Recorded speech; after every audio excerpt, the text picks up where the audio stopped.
आजकालची लहान मुले टिफिन खायला किती कंटाळा करतात ना, तर त्यासाठीच माझा आज सकाळी सकाळी जुगाड चालू आहे. नियाला रोज टिफिनमध्ये पोळी भाजी दिली की तिला बोर होतं. त्यामुळे मी तिला स्ट्रिक्टली सांगितलं आहे की हप्त्यातनं 3 दिवस मी तुला पोळी भाजी देणार आहे आणि 2 दिवस असलं काहीतरी बनवून देणार आहे. तर मस्त असे आज उडदाच्या डाळीचे वडे बनवले होते. हे मात्र ती खूप आवडीने खाते आणि हेल्दीही असतात आणि झटपटही बनतात. टिफिन पॅक करतच होते तेवढ्यात नवरोबांनी सांगितले की झटपट तयार हो, आपल्याला चहा प्यायसाठी बाहेर जायचं आहे. आज नवरोबांच्या सुट्टीचा शेवटचा दिवस होता आणि नियाई शाळेत गेली होती. तोपर्यंत आपण सनसेट पॉईंटला जाऊया. तर मी काय केलं की झटपट सकाळचा स्वयंपाक रेडी करून घेतला. तर आज जेवणात मशरूमच्या भाजीचा बेत होता. त्यासाठी भरपूर टमाटर, कांदा आणि लसूण व्यवस्थित तेलात परतून घेतले आणि त्यामध्ये थोडीशी कोथिंबीर घातली होती आणि मस्त अशी माझी मशरूमची भाजी रेडी आहे. व त्यानंतर आम्ही पोहोचलो सनसेट पॉईंटला. तर याआधी देखील सनसेट पॉईंटचा व्हिडिओ मी तुमच्यासोबत शेअर केला होता.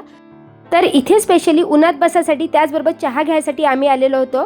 तर हे एकदम पीसफुल प्लेस आहे, घरापासून अगदी जवळ आहे आणि इकडे एवढी थंडी असते की दिवसभर उन्हातच बसावं वाटतं. त्यानंतर घरी परतलो, मस्त असं जेवण केलं आणि दिवसाचा शेवट केला. भेटूया नेक्स्ट ब्लॉगमध्ये. Bye bye.